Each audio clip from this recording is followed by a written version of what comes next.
Welcome back, Battleriters, and welcome to another tips and trick video.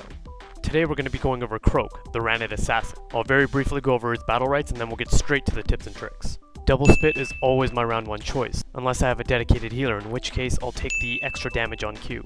For round 2, I either take the extra damage after Frog Leap, or I'll take the extra speed on Camouflage if they have high mobility characters. For round 3, I only ever take the upgrade to Croak's E. Remember, for your Frog Leap to heal, you actually have to hit an enemy with it. Croak's round 4 battle rights are his weakest choices. I exclusively take the slow with Toxin. For round 5, I found that the mobility after his ultimate is insane, and I exclusively take this battle right. Tip number 1 is all about Croak's EX abilities. His EX right click is so powerful and it's rarely ever used. This ability allows you to hamstring range characters, and also separate enemies from their allies. You'll see me use it on this Ashka and he has no idea what to do. For reference, this is what Ashka saw when I used my EX right click on him. That's a huge decrease in vision, and for a ranged character, that's certain death. Croak's real showstopper, however, is his EXQ ability. You can use this ability to temporarily take a character out of the fight or set it up for huge combos, like that one. You can also use the incapacitate on one enemy and the stun on their ally. The possibilities are really endless with this ability, and if you let me crunch the numbers, that's 4 full seconds of crowd control, if you use the incap and wait it out to stun the same enemy, which you can extend a little bit longer if you use tip number 2. It's actually possible to attack right as your camouflage is running out and still get the stun off. This is because Croak likes to get fancy with his weapons when he's attacking out of camouflage. This delay allows you to work around things like counters, and in this case, Paloma's other side. If we revisit this clip, you can clearly see that Croak is not stealth, and he's still able to get his stun off. And in my opinion, the best part about this tip is that it actually works with his EXQ ability as well. Speaking of Croak's camouflage, let's move on to tip number 3, how to use it effectively. Croak is countered really hard by, well, counters. Because counters negate all damage, the enemy that you're attacking who has his counter up will not be stunned, which equals a lot of lost damage potential.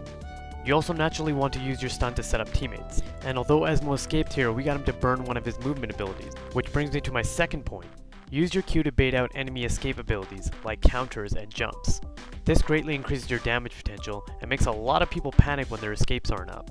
Using your camouflage around corners is another great way to confuse enemies, and send them into that frenzied panic of trying to find you. One thing to mention is that Croak's ultimate is really easy to dodge. The wind-up and the subsequent explosion can be denied completely.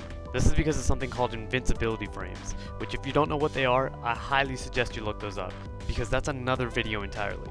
To increase the success rate of hitting your ultimate, you can camouflage first and then use your ultimate. Bonus points if the enemy tries to counter when you camouflage. Tip number 4 is kinda weird because I don't see this mentioned anywhere in the game. Croak's first 4 left clicks have increased attack speed. These charges reset if Croak hasn't used his left click for a while. However, after each Frog Leap, Croak gets these charges back instantly. This complements Croak's hit and run style gameplay and should be one of the first things you learn how to do with him.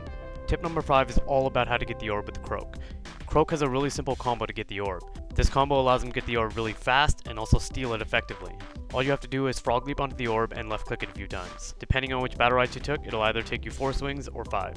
Tip number 6 revolves around Croak's R ability. Now, your mileage may vary, but I never use this ability. In my opinion, it's completely counter to Croak's hit and run style gameplay.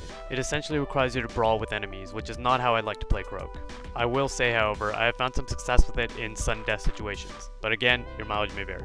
Anyways guys, that's all the tips and tricks I have for you today, and I just wanted to give a special thanks to everyone who gave me feedback. I really appreciate it, so thank you.